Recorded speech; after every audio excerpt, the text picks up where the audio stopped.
अजामिल नामक एक व्यक्ति है, वो पहले तो भजन करता था, गायत्री मंत्र जाप करता था, तो वो गलत स्त्री के संग में पड़ गया। देखो, संगत का जीवन में बहुत बड़ा असर होता है।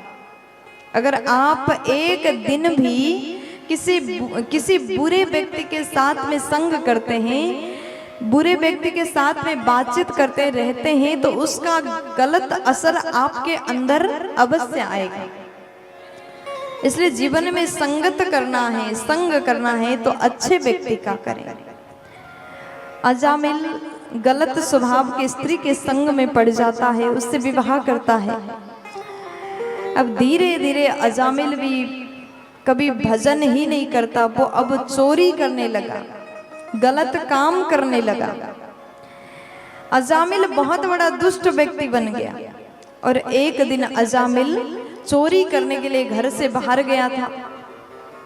इतने में कुछ साधु संत अजामिल के घर में आए। उसी रास्ते से साधु बाबा, दो चार साधु संत जा रहे थे। किसी ने कहा कि आपको भोजन करना है अगर, तो सामने थोड़ा दूर अजामिल नामक भक्त का घर है, आप वहां जाकर के भोजन करिए। देखो, किसी ने गलत बता दिया, अजामिल भक्त है कह दिया। जैसे साधु संत अजामिल के घर में गए, अजामिल तो घर पर नहीं था, वो कहीं पर गया हुआ था। पत्नी ने कहा कि ये भक्त का घर नहीं है, आपको गलत जानकारी किसी ने दिया, आप एक काम करिए, मैं आपको अपने घर की भोजन नहीं करा सकती, क्योंकि हमारे घर में अशुद्ध भोजन बनता है, तो आपको मैं सूखा अन्न दूंगी, आप बाहर से भोजन बनाइए। अजामिल की पत्नी ने दिया। अब साधु संत सूखा अन्न से बाहरी भोजन बनाते, जैसे भोजन करने लगे तो इतने में अजामिल वहां पर आया। उसने अपने घर पे आकर के देखा तो इतने सारे साधु संत हमारे घर पे भोजन कर रहे हैं।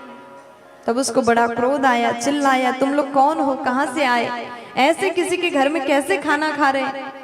तब साधु संतों ने कहा कि आपकी पत्नी ने हमें ये भोजन प्रदान किया।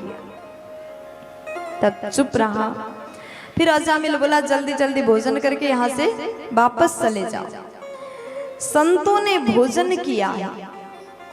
देखो, कहते हैं अगर आपके घर में कोई भगवान के भक्त आकर के भोजन करते हैं, साधु संत आकर के भोजन करते हैं, तो कुछ न कुछ अवश्य दे करके चले जाते हैं।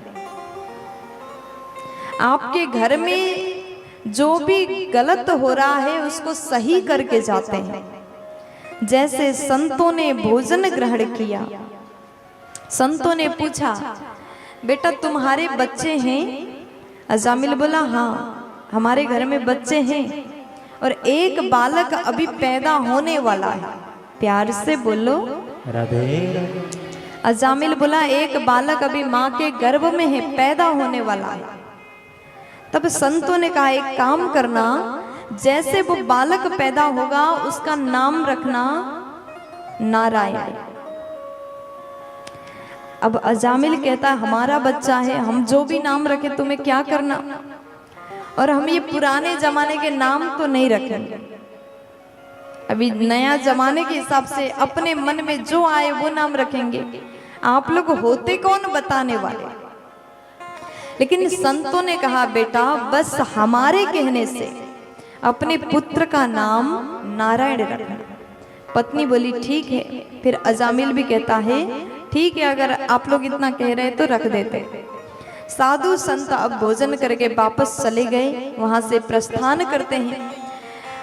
ये अजामिल के घर में जैसे पुत्र का जन्म हुआ, अपने बेटे इतना प्यार करता है, इतना प्यार करता है, वो हमेशा अपने बेटा को बुलाता रहता है, नारायण इधर आ जाओ, मेरे साथ चलो नारायण, भोजन करो नारायण, ऊपर चलो नारायण, नीचे चलो नारायण। हर समय नारायण नारायण नारायण बोलता रहता, अपने बेटा को बुलाता रहता।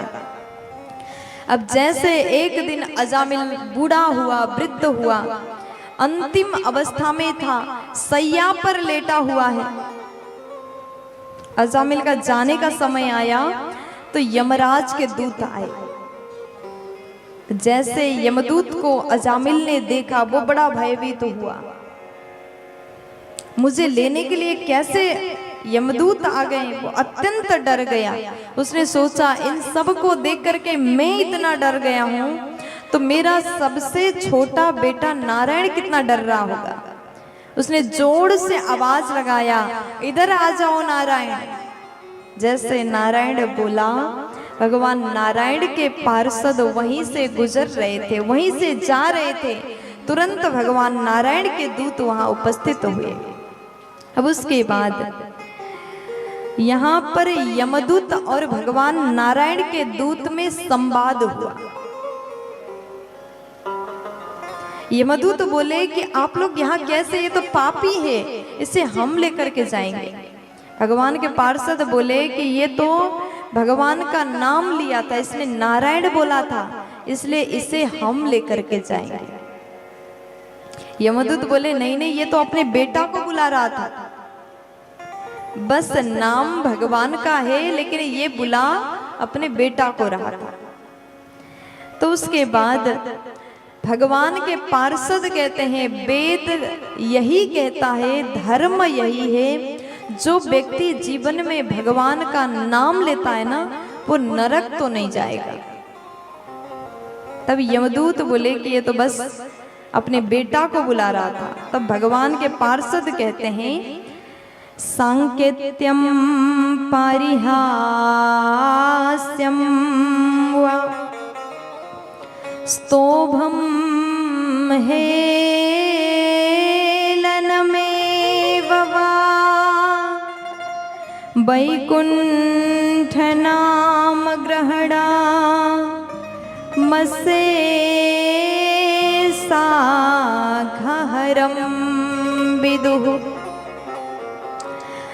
भगवान के पार्षद बोले देखो, अगर व्यक्ति जान करके अनजाने में गलती से कैसे भी भगवान का नाम लेता है, भाव में, कुभाव में, अभाव में या फिर प्रभाव से किसी भी तरीके से यदि भगवान का नाम लिया तो वो नरक तो नहीं जाएगा। अब जैसे भगवान के पार्षद ने कह दिए तो उसके बाद यमदूत वहां से प्रस्थान करते हैं, चले जाते हैं। अब उसके बाद में अजामिल विचार करता है, मैंने अपने बेटा को बुलाया था, मैंने अपने बेटा को बुलाया तो नरक जाने से बच गया। अब मैं सच में भगवान को बुलाना प्रारंभ करता हूँ, सच में भगवान नारायण का नाम जपना प्रारंभ करता हूँ। तब अजामिल ने मन लगा करके भगवान श्रीमन नारायण का नाम जप किया और अंतिम में वो भगवत धाम चला गया। बोलिए नारायण भगवान की।